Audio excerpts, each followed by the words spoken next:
शांति। प्रातः क्लास चल रहा था 11/5/64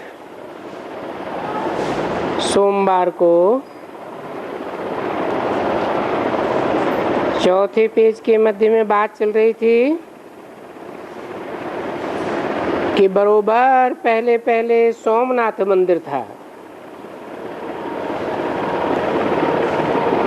बाप बैठ करके समझाते हैं, जब भी कोई आवे तो उनको बोलो, देखो God father is one. Bharat में तो और ही अच्छा कहते हैं, तुम माता पिता हम बालक तेरे। और वो क्रिश्चियंस हमेशा कहते हैं गॉड फादर इज वन।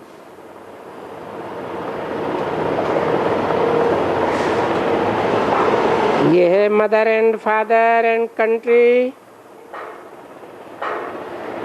तो हुए जगदम्बा और जगत पिता।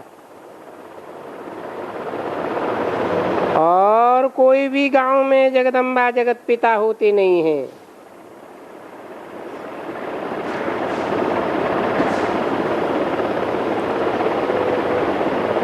उनका चित्र ही नहीं होता है।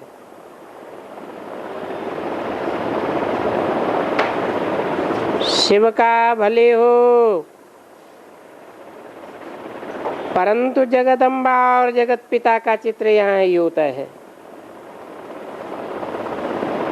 भले कोई चित्र वगैरह यहाँ ले जाते हो, पर यहाँ मंदिर भी देखो कितना एक्यूरेट बना हुआ है।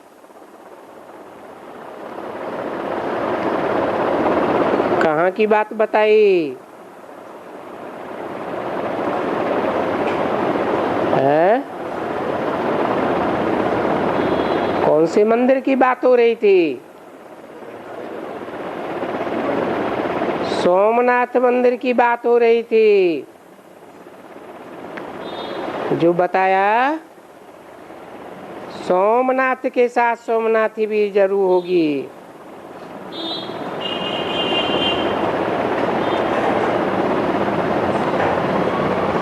ये मंदिर भक्ति मार्ग में बने हैं, पर ये चित्र तो ठीक है ना। ये लक्ष्मी नारायण का चित्र जो मंदिर में है वो एक्यूरेट है ना। भले कोई एक्टर लेकर के बनाते हैं, कोई खूबसूरत स्त्री होती है या कोई पुरुष होता है, तो उनका चित्र लेकर के फिर वो बैठ करके मार्बल का बनाते हैं।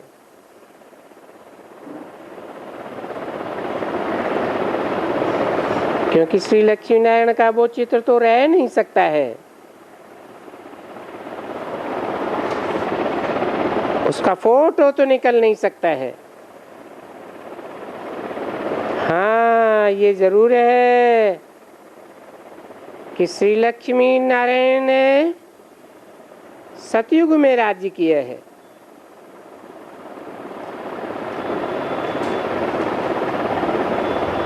मनुष्य ये भी कहते हैं कि सतयुग में श्री लक्ष्मी नारायण का राज्य है, और कृष्ण को नीचे ढकेल दिया है द्वापर में। परंतु है तो सतयुग और त्रेता की बात ना। बाप ने समझाया है कि सतयुग में जो श्री लक्ष्मी नारायण थे, उनके बचपन की कोई भी हिस्ट्री नहीं है।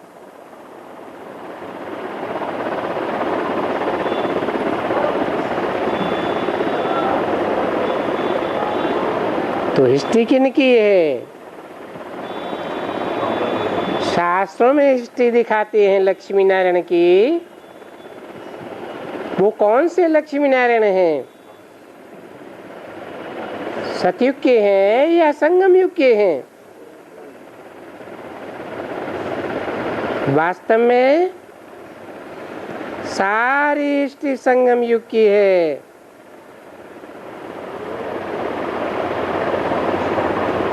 राधे और कृष्ण की सृष्टि दिखाई है।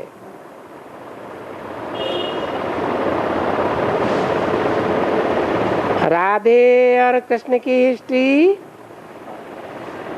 द्वापर की है, उनको ही कहते हैं कृष्ण जन्माष्टमी।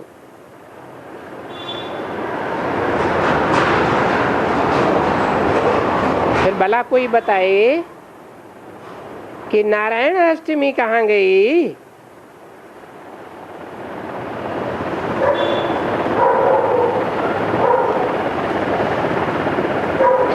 राधे की तो होती नहीं है,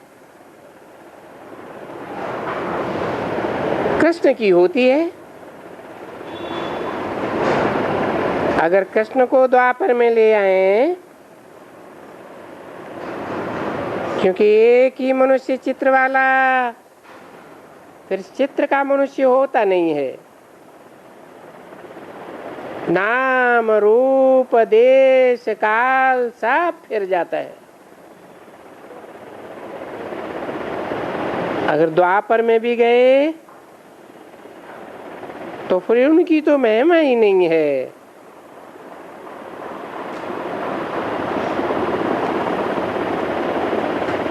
क्यों नहीं है?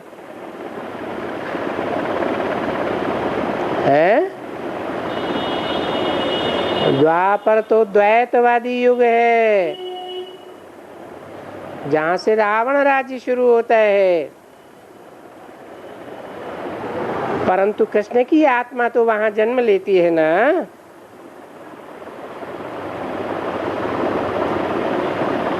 क्या राधे और कृष्ण ने ही राज्य किया? और कोई ने राज्य नहीं किया क्या? ऐसे भी तो नहीं हो सकता है, क्योंकि राधे प्रिंसेस और वो प्रिंस। 11/5/64 की वाणी का 5वां पेज तो जरूर गाया हुआ है कि राधे कृष्ण के महल में आती थी, फिर आहिस्ता आहिस्ता उनसे दिल लग गई।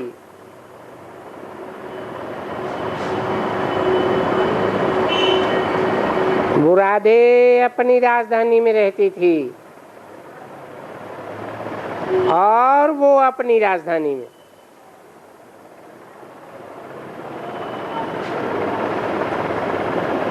तो जरूर दोनों का स्वयंवर हुआ होगा।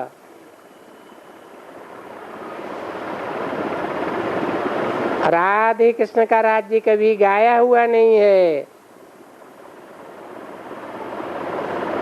क्योंकि श्री लक्ष्मी नारायण फिर पीछे सीताराम। तो कहाँ है लक्ष्मी राधा कृष्ण का राज्य? तो ये तो बात ही नहीं निकलती है।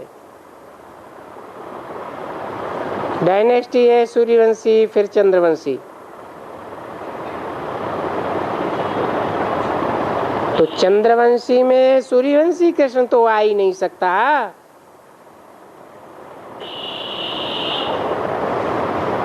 क्योंकि सूर्यवंश है ऊंचा और चंद्रवंश है नीचा। सूर्यवंशी कृष्ण कैसे जावेगा? तो देखो मुझ हो गई है।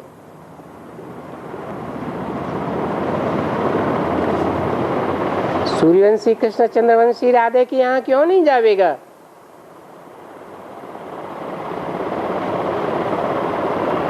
क्योंकि उनको नशा रहता है कि मैं सूर्यवंशी हूँ। सूर्य में ज्ञान की रोशनी ज्यादा होगी या चंद्रमा में होगी?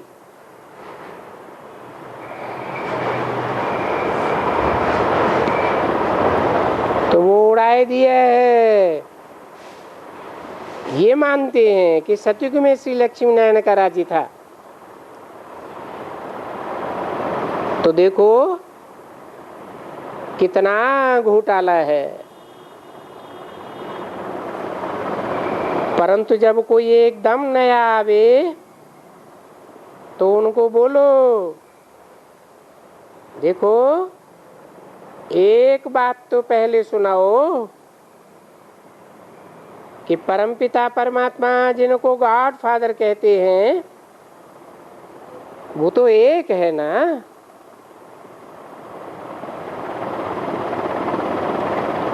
और वो है मनुष्य सृष्टि का बीज रूप।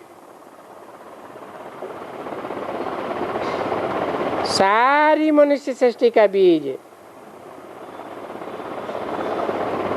फादर माना ही बीज। देखो ये फादर है ना, तो ये फादर बीज रूप है। वो हद का फादर होता है,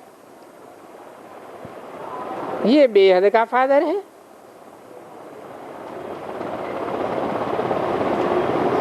हद के फादर भी पहले स्त्री की रचना करते हैं,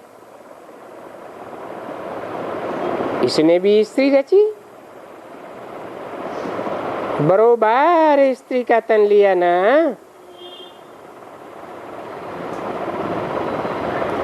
अडॉप्ट की है, फिर उस स्त्री से बच्चे पैदा हुए।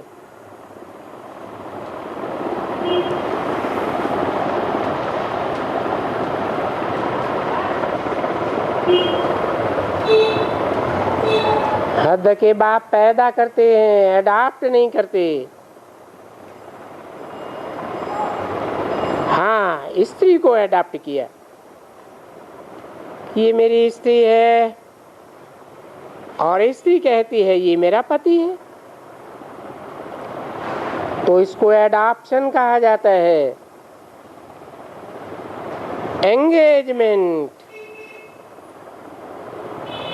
अब स्त्री को जन्म तो नहीं दिया ना, अडॉप्ट किया है। तो बाप भी कहते हैं मैं इनको अडॉप्ट करता हूँ, मैं इनमें प्रवेश करके इन द्वारा फिर मैं अडॉप्ट करता हूँ।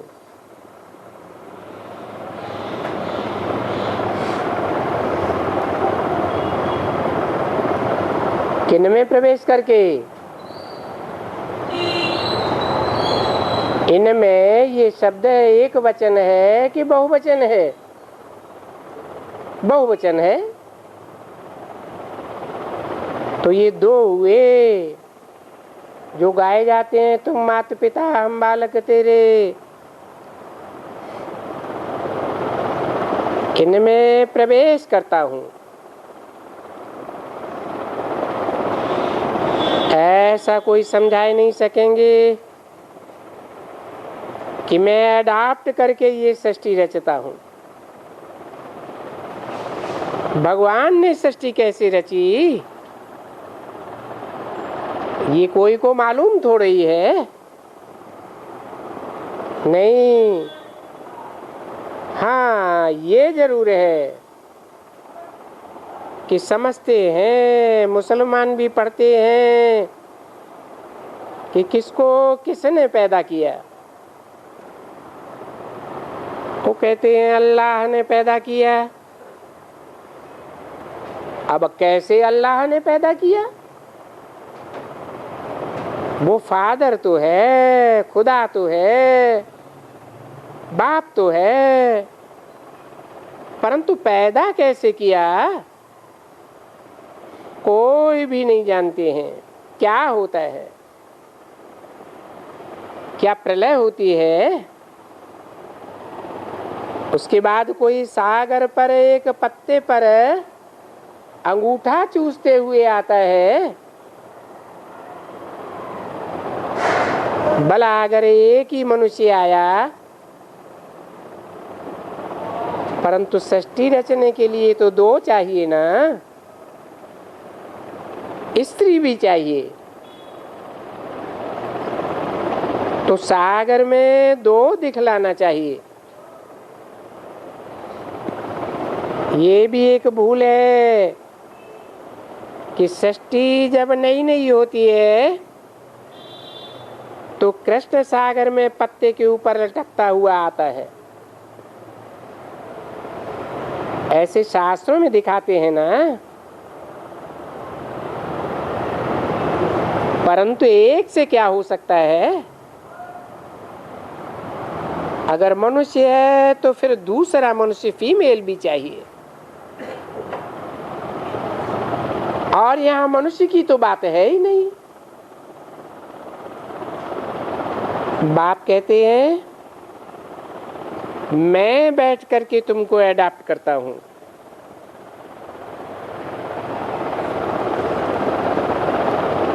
क्योंकि ये सारी सृष्टि पतित है। अडॉप्ट करके मैं पढ़ाता हूं। तुम सब बच्चे कहते हो कि बाबा हम आपका मुखवंशावली बनेंगे।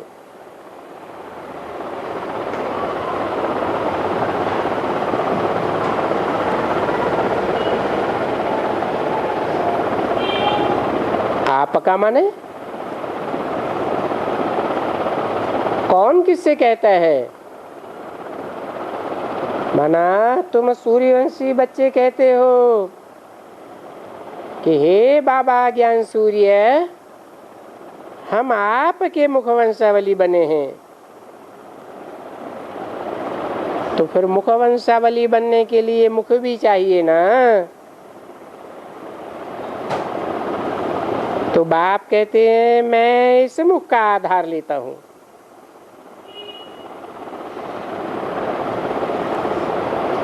जो गाया जाता है, चित्र भी बनाया हुआ है। गंगा कहाँ से निकली? दिखाते हैं गंगोत्री से गंगा निकली। परंतु गंगोत्री से भी पहले कहाँ से निकली? तो गौमुख बनाई दिया है। ये आर्गन्स का आधार लेता हूं और कहता हूं कि हाँ बच्चे, तुम भी कहते हो शिव बाबा हम आपके बच्चे थे। पहले भी बच्चे थे और अभी फिर आपके बने हैं। क्यों बच्चे? बच्चे हैं तो बाप का वर्षा चाहिए। बाप भी कहते हैं मैं तुम बच्चों के लिए बहिश्त की सौगात लेकर के आया हूं। देखो ये बेहद का बाप है। परमपिता कहते ही हैं कि मैं तुम बच्चों के लिए सौगात लाया हूं। क्या सौगात लाया हूं? बैकुंठ की सौगात, फिर स्वर्ग की सौगात तुम्हारे लिए लाया हूं। अभी ये सौगात कोई बर्तन वगैरह तो नहीं है। तुम समझ गए हो कि बाप हमको स्वर्ग का मालिक बनाते हैं और तुम सब स्वर्ग का मालिक बनने के लिए यहाँ बैठे हो। गाया जाता है यथा राजा तथा प्रजा।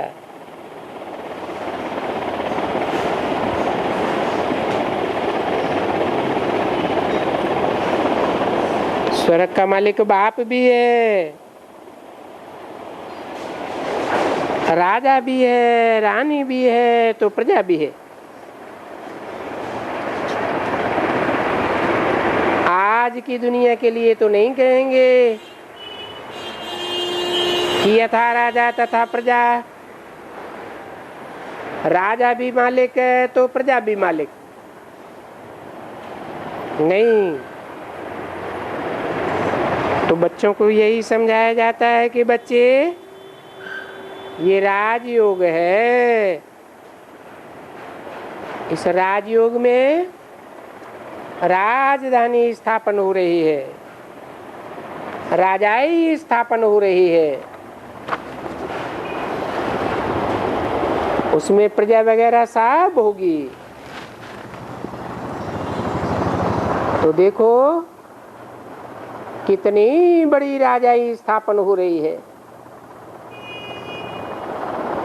11/5/64 की वाणी का 6ठा पेज। धर्म स्थापन करने जो भी प्रीसेप्टर्स आते हैं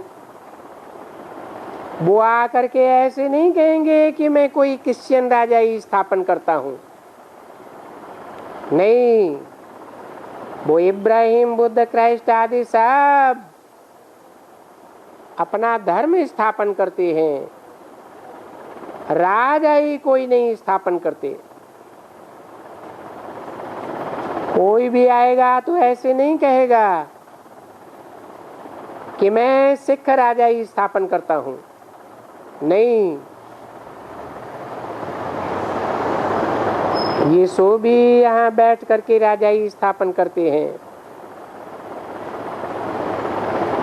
तुम ही भविष्य नई दुनिया में बादशाह बनेंगे। नई दुनिया में बादशाही लेने के लिए तुम यहाँ शिक्षा पा रहे हो। तो देखो ये वंडरफुल बात है ना। बाप बैठ करके सब समझाते हैं। अच्छा, बाबा तो फिर दूर जाते हैं। बाबा को तो समझाना है, पहले कोई मिले तो उनको कैसे समझावे। पहले उनको यही बात समझाना है कि गॉड फादर इज वन है और वो वन बीज रूप है।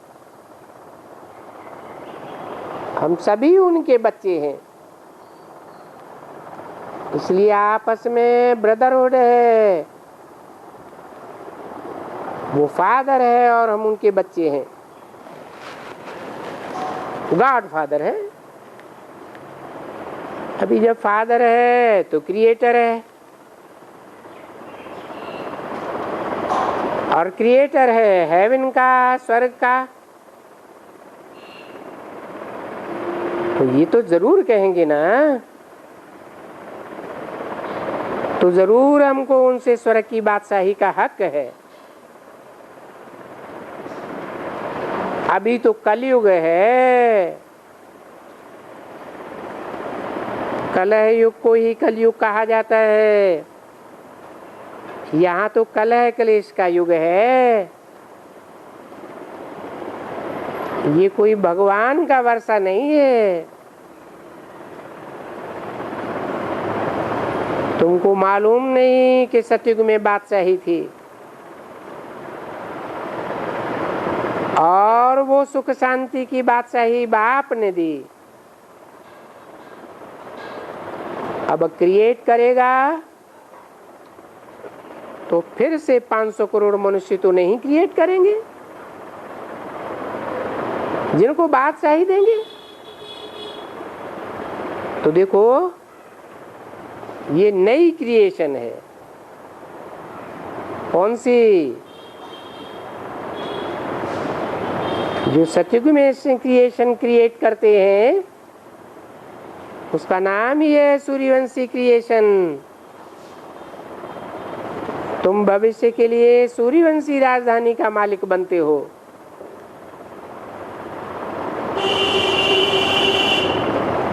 सब तो नहीं बनेंगे,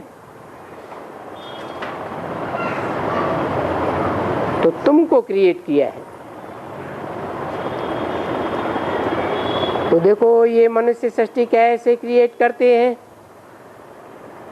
ये अभी तुम जानते हो। बाबा ने हमको मुखवंशावली बनाया।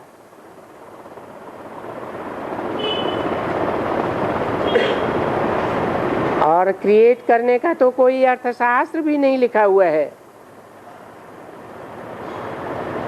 बोलते हैं कि ये है हमारी मुख वंशावली, भगवान वाच,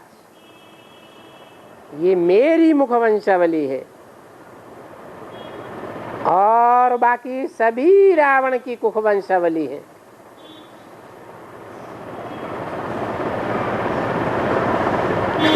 किसने कहा मेरी मुख वंशावली है? कौन सी मुख वंशावली? सूर्यवंशी मुख वंशावली। तो कौन कहेगा? सूर्य ही कहेगा मेरी मुख वंशावली, और बाकी सभी हैं रावण की मुख वंशावली। माना चंद्रवंशी किसकी मुख वंशावली हुई है? ये सूर्यवंशी है मेरी मुख वंशावली, और बाकी सभी है रावण की मुख वंशावली। तो उन रावण की मुख वंशावलियों में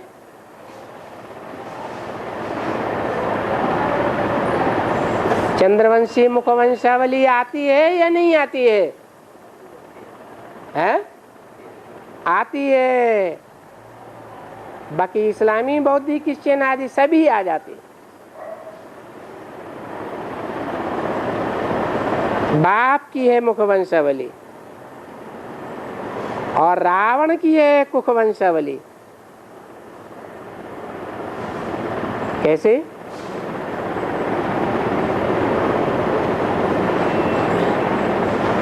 ज्ञान कैसे सुनाया जाता है? मुख से ही तो ज्ञान सुनाया जाता है। कुख किसे कहते हैं? कुख गोद को कहा जाता है। तो जिनको नशा रहता है कि हमने ब्रह्मा बाबा की गोद ली, वो कुख वंशावली हुए या मुख वंशावली हुए? मुख वंशावली उनको ही कहेंगे जो मुख से निकली हुई बात को मानते हैं और उन बातों पर चलते हैं। तो रावण की है ये सारी कुख वंशावली, क्योंकि वो सब कुख से पैदा होते हैं। वो ब्राह्मण है ही कुख वंशावली, और तुम ब्राह्मण हो मुख वंशावली।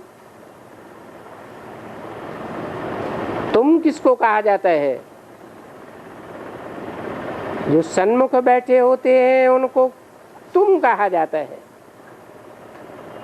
देखो, वो ब्राह्मण कहते हैं कि हम ब्रह्मा की संतान हैं, कहते हैं ब्रह्मा की संतान है। तो तुम्हारा ब्रह्मा कहाँ है? तो क्या जवाब देंगे? कहेंगे हमारा ब्रह्मा सूक्ष्म वतनवासी है। तो तुम यहाँ कहाँ से आ गए? जब तुम किसको भी बताएंगे तो सभी कहेंगे बरोबर वास्तव में हम ब्रह्मा की औलाद है। तभी तो ब्राह्मण हुए। एडम या आदिदेव का कुछ कहते हैं ना, तो ब्रह्मा तो प्रजापिता है। तो प्रजापिता माना सभी ब्राह्मण। ब्राह्मण के बच्चे ब्राह्मण होते हैं ना। जो जिस धर्म का है, ये ब्रह्मा के मुख वंशावली हैं, तो ब्राह्मण हुए। तो बरोबर तुम हो अभी ब्रह्मा के बच्चे, सच्चे औलाद ब्राह्मण। ब्राह्मण है सबसे ऊंच, क्योंकि ब्राह्मण को रखा ही जाता है ऊपर चोटी में। ब्राह्मणों की चोटी दिखाते हैं ना, कि जो विराट रूप का चित्र बनाते हैं उसमें से जो ऊंचे ऊंचे भागवत है उस ऊंचते ऊंचे भगवंत को उड़ाई दिया है।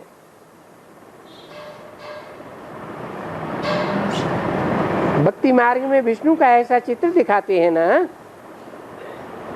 परंतु उसमें चोटी को उड़ाई दिया। शूटिंग कहाँ होती है? शूटिंग भी यहाँ ब्राह्मणों की दुनिया में होती है। जो बाबा कहते हैं लाश भी गुम कर दिया। अभी तो प्रजापिता का नाम भी कोई नहीं लेते हैं। जैसे शिव बाबा को त्रिमूर्ति से उड़ाई दिया, वैसे ब्राह्मण की चोटी भी उड़ाई दी है।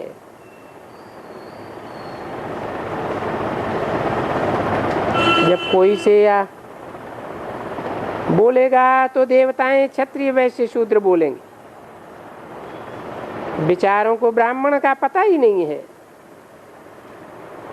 तो पहले पहले तो ब्राह्मण है ना। देखो तुम कितनी ऊंचे ते ऊंची सेवा करते हो, कहते भी हो ऊंचे ते ऊंचा भगवंत, फिर ऊंचे ते ऊंचा भगवंत से पैदा किए हुए तुम ब्राह्मण बच्चे। अभी शिव का चित्र क्यों नहीं दिया है? क्योंकि शिव तो सृष्टि पर आता ही नहीं है। सृष्टि पर तो साकार में आते ही हैं ब्राह्मण देवता क्षत्रिय वैश्य शूद्र। तो अभी शिव बाबा को गुम कर दिया है, क्योंकि वो बाबा कहते हैं हम तुमको राज्य दे देता हूं और हमारा ही नाम गायब हो गया। तुमको बादशाही देता हूं, बादशाही दे करके फिर मैं छिप जाता हूं, फिर हमारा नाम ही गुम हो जाता है। 11/5/64 की वाणी का 7वां पेज। बरोबर मैं छिप जाता हूं। न चित्रों वगैरह में कुछ देखने में आता है, बाकी एक रह जाता है शिव का।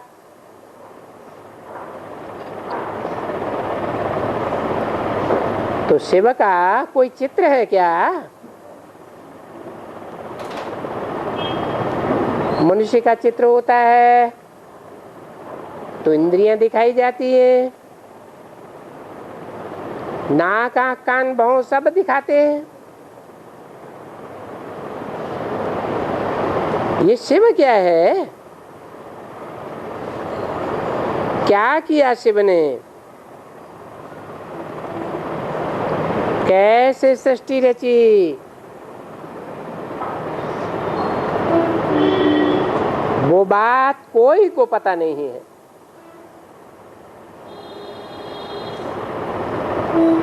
तो बाप कहते हैं जब कोई नया आवे तो जास्ती माथा मत खपाओ। कोई से भी जास्ती माथा खपाने की दरकार नहीं। उनको बोलो गॉड फादर इज वन। वो क्रिएटर है स्वर्ग का, और ये लक्ष्मी नारायण स्वर्ग के मालिक है। भारत ही मालिक था, अभी भारत मालिक नहीं है। अभी कलह युग है। अभी जो स्वर्ग के मालिक देवता थे वो पुनर्जन्म लेते लेते 84 जन्म लेते लेते आ करके अभी शूद्र वर्ण के बने हैं। अभी बाप फिर उनको ब्राह्मण बनाए रहे हैं। तुम भी ब्राह्मण बनेंगे, संपूर्ण ब्राह्मण बनेंगे, तब फिर देवता बनेंगे। अभी शूद्र हो, अच्छी तरह से उनको एकदम समझाई देना है कि अभी स्वर्ग तो नहीं है ना, चित्र तो है तुम बच्चों के पास, वो चित्र भी बना लेंगे। कच्चा बनाया था, चोटी के साथ में रखा, परंतु कोई ने ऐसे एक्यूरेट नहीं बनाया, तो वो चित्र रह गया। अभी वो भी बनाएंगे। चोटी के आगे फिर शिव जरूर देना पड़े। भक्ति मार्ग में क्या यादगार है इसकी, है ब्राह्मण चोटी रखते हैं, जब उसमें गांठ बांधते हैं तो बीच में क्या दिखाई देता है, शिव ही दिखाई देता है ना। तो चोटी के आगे फिर शरीर शिव जरूर देना पड़े, समझा। चोटी के ऊपर में शिव, जैसे त्रिमूर्ति के ऊपर शिव रखा है, इसके ऊपर भी मनुष्य का विराट चित्र बना सकते, और फिर उनके ऊपर शिव। ये आर्टिस्ट है ना हमारे पास, वो सुन रहे हैं, बहुतों ने वो चित्र बनाया है, परंतु वो चित्र फ्रंट में समझाने के लिए आता ही नहीं है। क्यों नहीं आता है? डिफिकल्ट है, क्योंकि अभी शिव बाबा है ही नहीं। ऐसे क्यों कहा?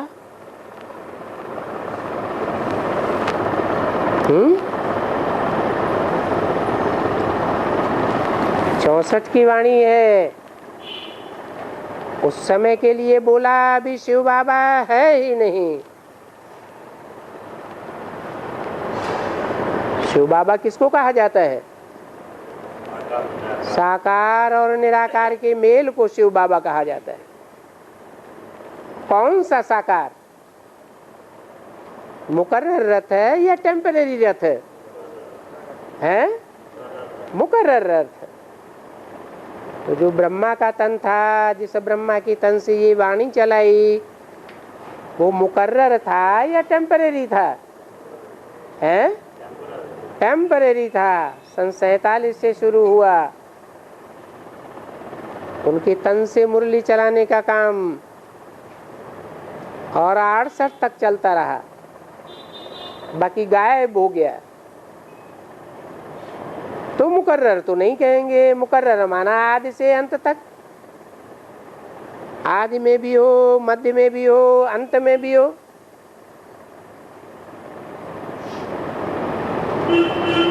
तो शिव बाबा लगाए करके फिर अगर समझाए नहीं सके, तो फिर मनुष्यों को समझाया जाए कि भगवान पहले आकर के ब्रह्मा द्वारा ब्राह्मण रचते हैं, पीछे वो ब्राह्मण देवता बनते हैं।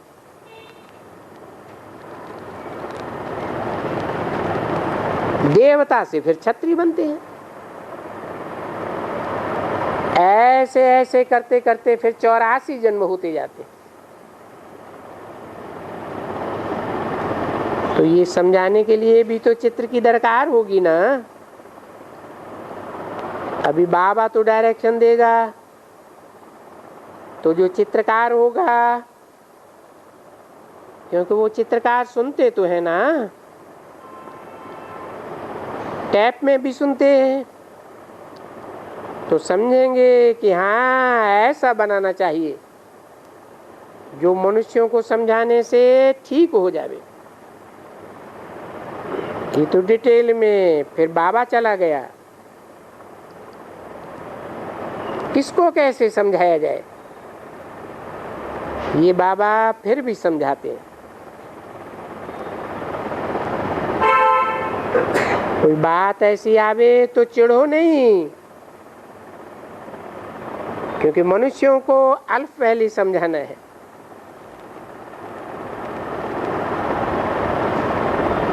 बिंदी समझ में नहीं आवेगी, अलफ तो समझ में आवेगा। जब तक अलफ समझे और लिख करके देवे कि हमने अलफ को समझा है, बिल्कुल ही समझ लिया, फिर वो सब जल्दी जल्दी समझ जाएंगे। अलफ को ना समझने के कारण मनुष्य दुर्गति को पाए हुए हैं।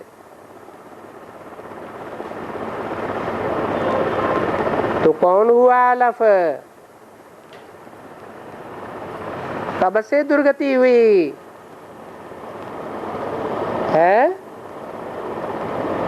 कहेंगे द्वापर से दुर्गति हुई। इससे पहले तो जो स्वर्ग में राजधानी थी उसमें पीछे गद्दी के पीछे नारायण का चित्र दिखाती थी।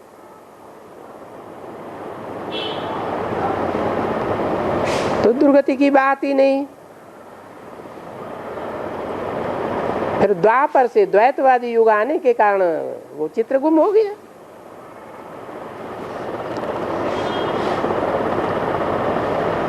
तो सभी दुर्गति को पाए गए, सभी आर्फन्स बन गए हैं।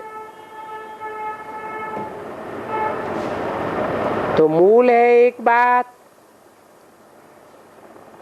कि अलफ को न समझने से, बाप को न जानने से मनुष्य एकदम आर्फन बन गए हैं,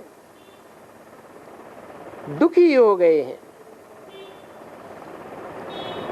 तो पहले पहले वो समझाना चाहिए, उनको समझाना है कि वो बाप है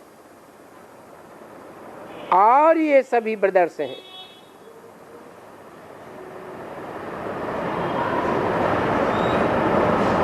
जब वो बाप प्रजापिता ब्रह्मा द्वारा सृष्टि रचते हैं तो फिर सभी ब्रदर्स एंड सिस्टर्स हो जाते हैं, मूल से ही ब्रदर्स एंड सिस्टर्स।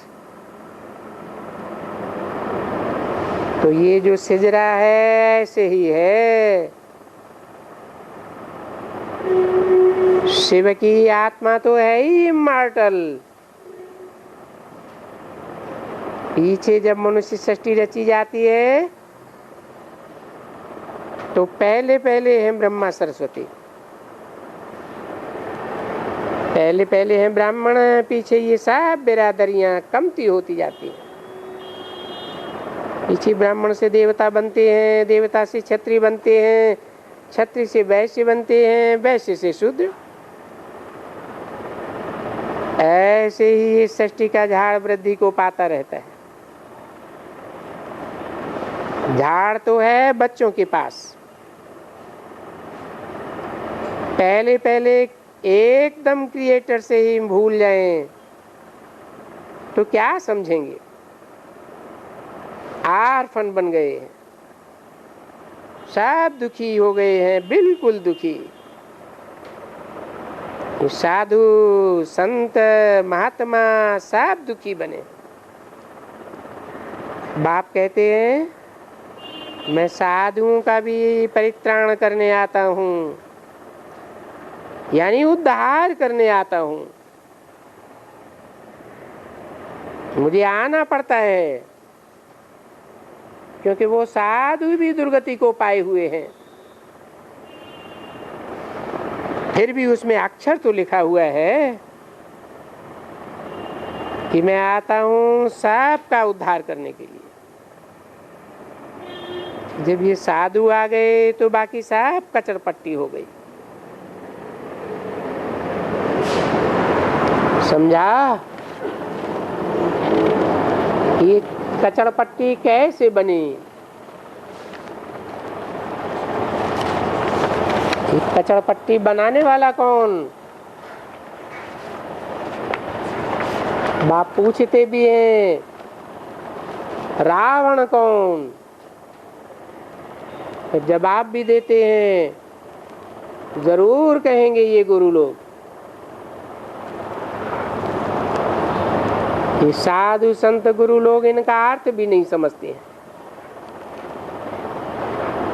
क्योंकि बत्तर बुद्धि है, ज्ञान तो उनमें है ही नहीं। 11/5/64 की वाणी का 8वां पेज। सभी की बुद्धि में गॉड रेस का ताला लगा हुआ है।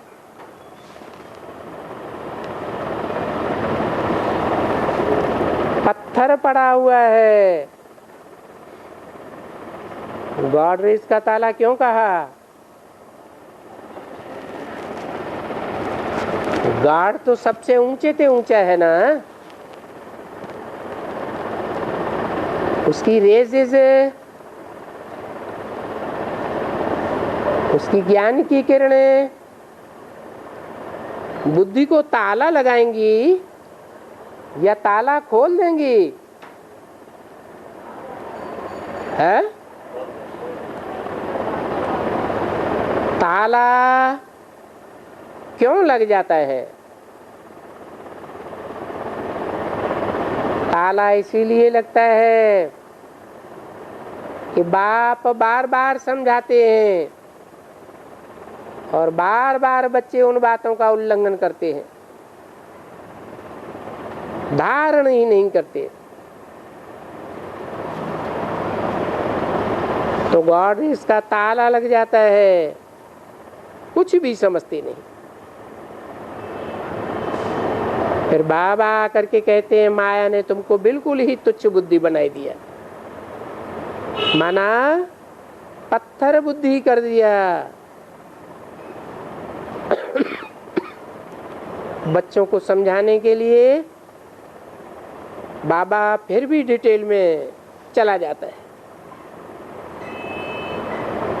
परंतु फिर नया कोई आवे तो उनको पहले पहले से समझाना है। ये फादर है, उनसे प्रॉपर्टी का वर्षा मिलता है। वो बाप स्वर्ग का क्रिएटर है, तो अभी बाप आया हुआ है तो स्वर्ग की बादशाही जरूर चाहिए। जब बाबा आकर के स्वर्ग स्थापन करते हैं तो उसको कहा जाता है जीवन मुक्ति।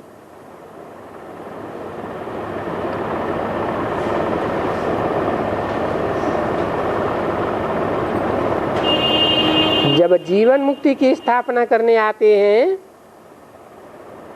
तो जरूर बाकी जो इतने मनुष्य हैं वो सब तो जीवन मुक्ति में यानी सतयुग में नहीं होंगे ना। जीवन मुक्ति में कितने होंगे? जब बाप आते हैं उनकी कोई लिमिट है, संख्या है? हैं? कितनी है?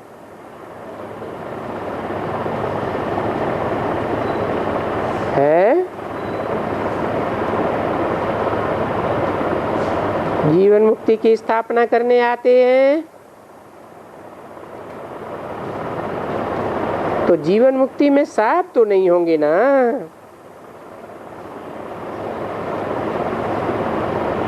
तो जीवन मुक्ति में आने वालों को बाप फिर ले जाते हैं अपने मुक्ति धाम में। मुक्ति धाम को ही शांति धाम और जीवन मुक्ति धाम को सुख धाम कहा जाता है। और अभी जो ये जीवन बंद है उनको दुख धाम कहा जाता है। तो ये 3 अक्षर हैं, कौन कौन से? दुखधाम, मुक्तिधाम और सुखधाम। उनको जरूर समझाओ कि ये भारत में जब सुख था, स्वर्ग था, तो फिर बाकी जो मनुष्य थे वो सभी कहाँ थे? जरूर कहेंगे मुक्तिधाम में। तो मुक्ति और जीवन मुक्ति तो हक है कि स्वर्ग का रचयिता है, तो फादर को आना पड़ता है स्वर्ग का वर्षा देने के लिए।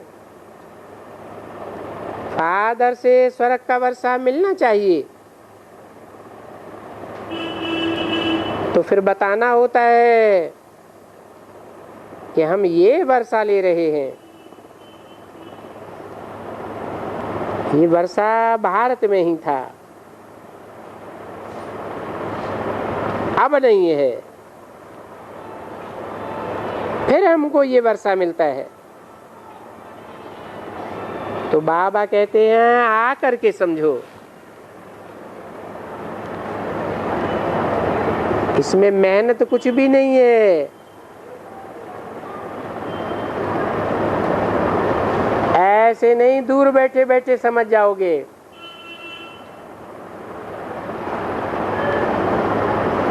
सन्मुख आना पड़े, बाप को याद करना है और बाप का वर्षा स्वर्ग को याद करना है। बाकी मरना तो जरूर है। कोई हद की मौत मरेंगे, कोई बेहद की मौत मरेंगे। बेहद का मौत जीते जी मरना कहा जाता है। देह अभिमान से मरना है। ये लड़ाई का स्थान है।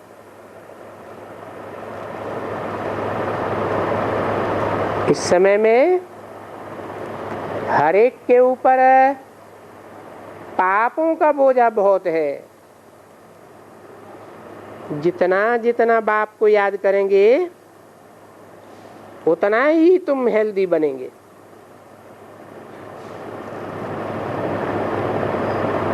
और जितना सुदर्शन चक्र फिराएंगे, सतयुग त्रेता को याद रखेंगे, स्वर्ग को याद करेंगे, तो तुम धनवान राजा बन जाएंगे। ज्ञान से धन मिलता है और याद से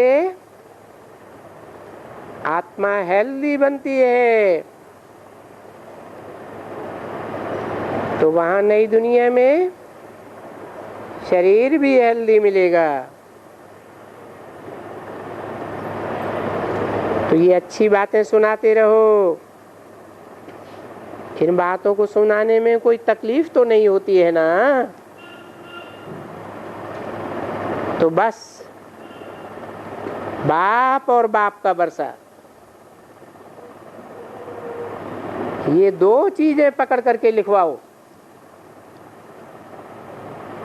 सन्यासी आवे तो उनको झट से ये बात कहो कि सन्यास दो प्रकार का है। एक है हठयोग सन्यास और दूसरा है राजयोग, सहज राजयोग। और राजयोग तो बरोबर गीता ज्ञान का ही है। गीता में ही लिखा है भगवान वाच, मैं तुझे राजाओं का राजा बनाऊंगा। अब राजाओं का राजा तुम सन्यासी तो नहीं बनते हो ना, क्योंकि तुम तो हो ही निवृत्ति मार्ग वाले। ये गीता का ज्ञान है प्रवृत्ति मार्ग का। उन सन्यासियों को बताए देना चाहिए ये वो हठ योग संन्यास नहीं है जो मनुष्य गुरु बैठ करके सिखलाते हैं। ये तो सच्चा सच्चा गीता का ज्ञान है जो भगवान बैठ करके सिखलाते हैं। तुम समझो इशारे में ही कि वो गीता का ज्ञान देने वाला बाप है, वो ही बैठ करके स्वर्ग का वर्षा देंगे। ये शंकराचार्य तो बाप नहीं है ना। ये शंकराचार्य आदि तुम्हारे बाप हैं क्या? इनको बाप नहीं कहा जाता है, सिर्फ गुरु कहा जाता है। बाबा ने समझाया है कि रियलिटी में बाप किसको कहा जाता है। ऐसे तो म्यूनिसिपैलिटी में भी मेयर होगा, उनको भी बाप कह देंगे। बड़ा आदमी बुढ़ा देखेंगे तो उनको भी बाप कहेंगे। रियलिटी में पहले नंबर में बड़े से बड़ा बाप तो एक ही है, फिर है ब्रह्मा, फिर लौकिक बाप। तो ये तीन बाप सिद्ध करके बताओ कि एक है आत्माओं का बाप, फिर है मनुष्य सृष्टि का बाप। इस लौकिक संसार में जिस प्रजापिता ब्रह्मा से भगवान आकर के मनुष्य सृष्टि रचते हैं, तो जरूर मनुष्य सृष्टि रचेंगे स्वर्ग के लिए। कैसे रचते हैं वो आकर के समझो। दूसरा है लौकिक बाप, उनसे इनहेरिटेंस मिलने का है। बाकी बाप तो बहुत कह देते हैं। तो सबसे बड़े से बड़ा हुआ वो एक बाप। उस बाप से, बेहद के बाप से हम बच्चों को बेहद का वर्षा मिलता है। परंतु अभी तो कलयुग है, और कलयुग के बाद सतयुग तो जरूर आवेगा। उस सतयुग का वर्षा हम एक सत्य बाप से लेते हैं। अंग्रेजी में कहते भी हैं गॉड इज ट्रूथ। सच्चा बाप हमको सच्ची बादशाही का वर्षा देते हैं। हम बाप से अपना हक ले रहे हैं, और हमको उस बेहद के बाप से हक जरूर मिलता है। 11/5/64 की वाणी का 9वां पेज। और कभी कोई दूसरा मनुष्य नहीं कहेगा कि सिवाय तुम बच्चों के और कोई को मैं वर्षा नहीं देता हूं। तुम माना सन्मुख आने वाले बाप कहते भी हैं, जो मेरे से आकर 2 अक्षर सुनेंगे तो स्वर्ग में क्यों नहीं आवेंगे। तो ऐसे बच्चे बहुत थोड़े हैं जो अच्छी तरह से समझा सकते हैं। बाकी तो बेचारे कुछ जरा भी नहीं समझा सकते। देखो बाबा नीचे बैठकर भी बच्चों से मिलते हैं।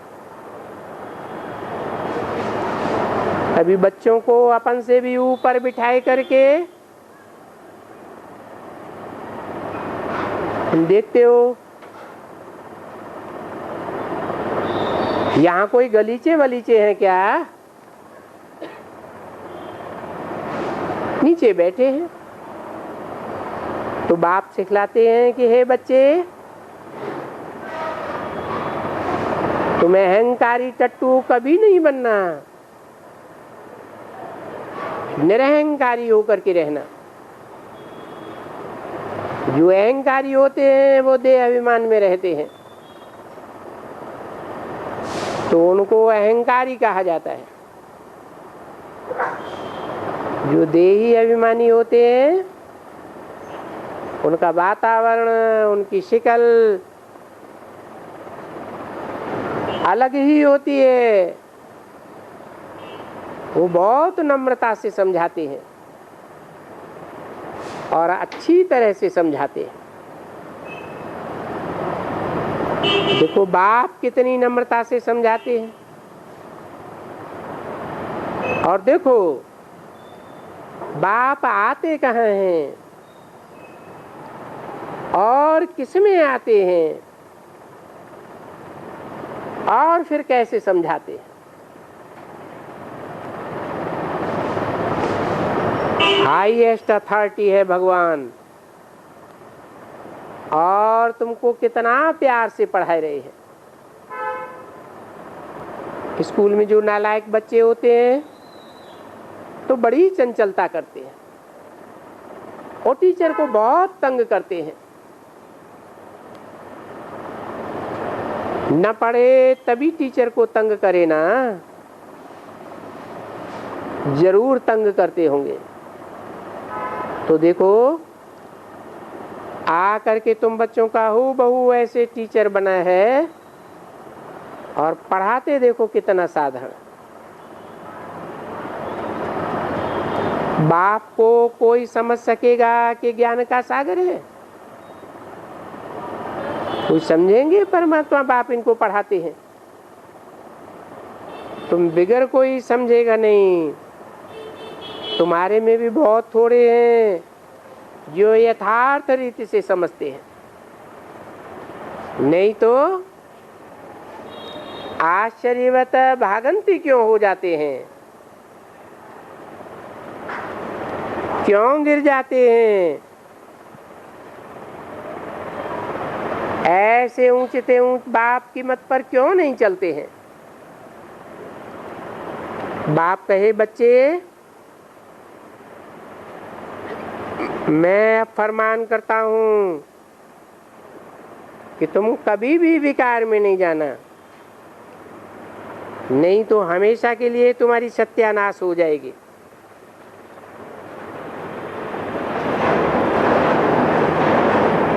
विकार किसे कहा जाता है? वे माने विपरीत, कार माना कार्य। विपरीत कार्य क्या है? भगवान बाप कहते हैं सुख देना है और सुख लेना है। कायदे से सुख लेना है, कायदे से सुख देना है। समाज के भी कायदे होते हैं ना, गवर्नमेंट के भी कायदे होते हैं। ये ईश्वरीय गवर्नमेंट के कायदे भी हैं। तो कायदे अनुसार सुख देना है, सुख लेना है। सुख और दुख इंद्रियों से ही दिया जाता है। तो बोला इंद्रियों से विपरीत कार्य में कभी नहीं जाना। विपरीत माना ईश्वर ने जो बताया है, क्या बताया है? सुख देना है और सुख ही लेना है, न दुख देना है और न दुख लेना है। जो श्रीमत के बरखिलाफ काम करते हैं, इंद्रियों से दुख देते हैं, उसको विकार कहा जाता है। बच्चा बन करके एक दफा भी अगर विकार में गए तो ऐसे गिरेंगे ऊपर से जो साल 2 साल तक तो तुम्हारा माथा ही खराब हो जाएगा। जैसे कि बेड पर पड़े रहेंगे। हड्डी गुड्डी टूट पड़ी होगी। देखो ये बाप कहते हैं ना, और फिर बोलता है, कहते हैं नहीं तो फिर मैं धर्मराज से डंडा भी खिलवाऊंगा, पूरा पूरा खिलाऊंगा, क्योंकि करण करावनहार है ना। तो भी देखो चलते चलते माया उनको नाक से पकड़ करके गटर में डाल देती है। पीछे लिख देते हैं बाबा माया ने चोट लगाई। बाबा कहते हैं माया ने चोट लगाई, मुआ तुम कमजोर क्यों बन गए? तुमको उस्ताद की महिमा करनी चाहिए या निंदा करनी चाहिए? क्योंकि निंदा करने वाले दो तरफ हो गए ना। माया ने तुमको थप्पड़ मार करके गिरा दिया। अरे तुम ऐसे ऐसे उस्ताद बाप का बच्चा बना और तुम फिर हार गया। नैलत है तुम पर, तुम तो कोई कुल कलंकित दिखाई पड़ते हो। बाप तो जरूर कहेंगे ना कि तू जानते हो कि बाबा बहुतों को देखते हैं, बहुत ही कुछ न कुछ करते रहते हैं, काम क्रोध देह अभिमान में आकर ऐसे ऐसे करते हैं। तो बाबा तो जरूर कहेंगे ना बड़े नालायक हो, बड़े कुल कलंकित हो, तुम तो अपना सत्यानाश कर रहे हो। तुम अपने 84 जन्मों के सुख को दाग लगाए देंगे, बिल्कुल ही दागीला। ऐसा कोई दूसरा बाप थोड़े ही बैठ करके कहेंगे। बाप तो बिल्कुल समझाते हैं बच्चे कोई भी गफलत मत करो, ये बड़ी चाढ़ी है, एकदम चाढ़ी, नहीं तो थोड़ा भी थप्पड़ खाएंगे गिरेंगे फिर हट गुड टूट जाता है। इसलिए कोई भी खता नहीं, इसके ऊपर भी क्रोध नहीं करो, बच्चों के ऊपर भी क्रोध मत करो। सबके साथ प्यार से ही तुमको काम निकालना है। बाबा अगर प्यार का सागर न होता तो इतने बच्चों को कैसे संभाल सकता था। और प्यार से ही बिल्कुल संभालते रहते हैं, अच्छी तरह से संभालते हैं। तो जब इतने बच्चों को बाप प्यार से संभाल सकते हैं तो तुम क्या अपने एक दो बच्चों को प्यार से नहीं संभाल सकते? संभाल सकते हो ना।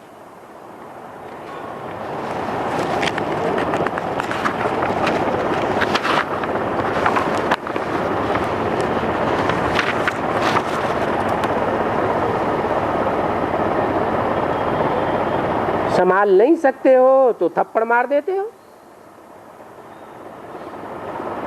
फिर थप्पड़ किसको लगाते हो?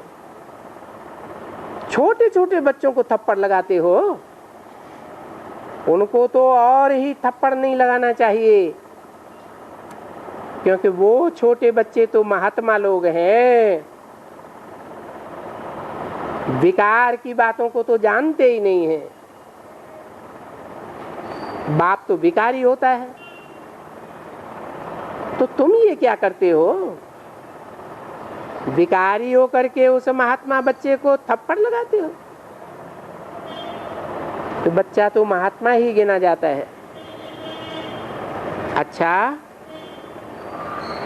आज थोड़ी देरी हो गई है,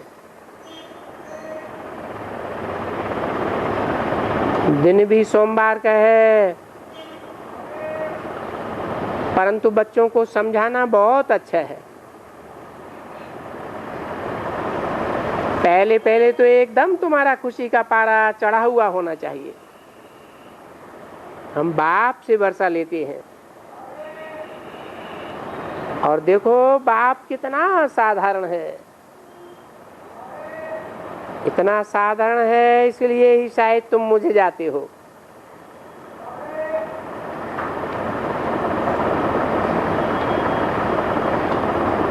और ये बातें बाबा कोई सबके लिए थोड़े ही कहते हैं।